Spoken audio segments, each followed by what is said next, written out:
What's up guys, how y'all doing? I'm just driving home right now and I want to review Wrath of the Titans for you. I saw it last night and I'm going to keep this pretty short just because I don't have a whole lot to say about this movie.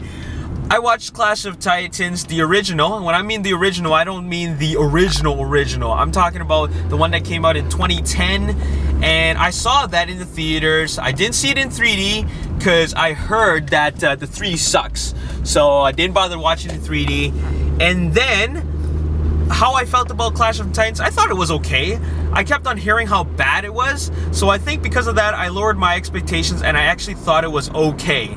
Now comes Wrath of the Titans, and they said a lot of things about this. Obviously, they said this was going to be better than the first one, and also that the 3D is going to be a lot better than the first one. The 3D in Clash of the Titans, I heard, was such a rush job just because they were trying to banking on the success of Avatar with the 3D post-conversion. But because there was so little time between December and April, which is when Clash of Titans came out, the 3D conversion was really crappy. Now, they learned from that, so Wrath of the Titans was supposed to have better 3D. The movie's directed by Jonathan Liebesman, who directed Battle Los Angeles, and will be directing Teenage Mutant Ninja Turtles. Anyway, so let's get down to the nitty-gritty. Is this movie better than the first one? A lot of people say that it is better than the first one, but not by a whole lot. I actually think the first one was better than this one, but not by a whole lot. Characters, we got Perseus, and not a whole lot of other memorable characters, but Perseus is not in any way memorable. Perseus is not fun to watch at all. Sam Worthington is just a big stiff. He's not a character that I really care about. And I'm not saying that he's a bad actor or anything. It's just that his character doesn't really emote, and there's nothing special or dynamic about his character at all. Because of this, I'm really not here to watch it for the characterization in the movie, or lack of. And the story is just so messy. Some people were saying that it had better story than the first one. I can't agree with that just because the first original had a great story. And the Clash of Titans in 2010 is an exact copy of that story. So I don't see how it could be bad. Wrath of the Titans, on the other hand, just doesn't make any sense to me. Just because we're dealing with gods and demigods and just all this, you know, not realistic physical world, real world stuff. We're dealing with gods with superpowers, so they could do anything they want. The reason why I think Clash of Titans worked, because it's based off a remake, and in the original, it worked. So at this point in time, I really don't care about the story. I really don't care about the characters. I'm just there to watch it for the visuals and the action. So how are the visuals? I think they're just okay. There are a lot of monster fights in this movie because that's really what is selling the movie. It's just those monster fights. And I think the best fight out of all of them is this giant Cyclops fight in the forest.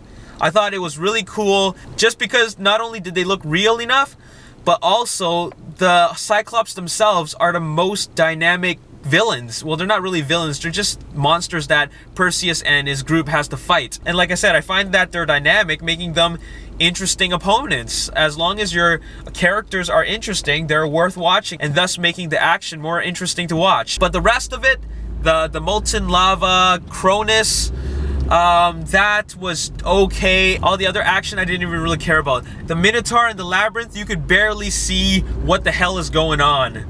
The shots are just so up close, and I think they got Battle Los Angeles syndrome in it just because when Jonathan Liebesman directed Battle Los Angeles, it's just that it was so annoying because the camera just peeks at the aliens and then it looks away because it's like the first person perspective. So it made it really annoying, and then you really only get these quick 1-second shots of the aliens, which is the same thing that happens in Wrath of the Titans. So because of that, I didn't really enjoy the action that much. Like I said, the best action was with the Cyclops, just because that Cyclops was so scary. Like, he was throwing trees and rocks and things like that. So that was the best scene in the movie. The rest of it, I didn't really care for.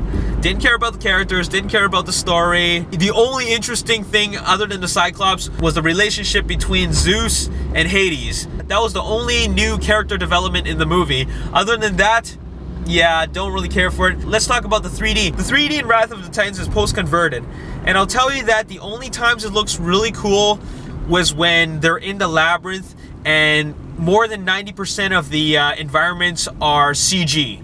meaning that they're effect shots. When it's a 90% effect shot and the only 10% is just, you know, the subjects, the characters, those are pretty cool 3D scenes. But as for shots where the entire screen is just nothing but like realistic settings and people, then it isn't really good 3D. You don't see any depth perception at all. It's pretty flat. So with that being said, what do I give this movie? I gave Clash of the Titans, the one that came out in 2010, a 5.5. I'm gonna give Wrath of the Titans a 5.25. Just because I gave John Carter a 5, and I still think Wrath of Titans is better than John Carter, and I gave Underworld Awakening a 5.5, and I think Underworld Awakening is better than Wrath of Titans, and it has better 3D, so 5.25. So it's just slightly worse than Clash of the Titans. The reason why is because the story and characters suck, and the action is just not really that great. When you have characters and story that suck, then who cares about the rest of the movie? And I know it's a very visually driven movie, but still, the direction that Jonathan Liebesman had in it is just really poor. And I'm a little bit worried about Teenage Mutant Ninja Turtles. I really am. I hope he really changes his shooting style. Anyways, that's all I have to say in this video. I do not recommend this movie, and if you're going to watch it just out of curiosity, don't watch it in 3D. Anyways, if you enjoyed this review, show me some support by clicking that like button, subscribe to my YouTube channel, like me on Facebook, The Ragin Nation, and also follow me on Twitter at Ragin Nation. My name is Alex Yoon. Thanks for watching the Ragin Ronin review. I'll see you next time. Peace. And it just makes you think that, holy crap. It just makes you think, holy crap. This movie's so action-packed that I don't even know what it's about, but I'm gonna check it out. There was this one scene where Colin Farrell was just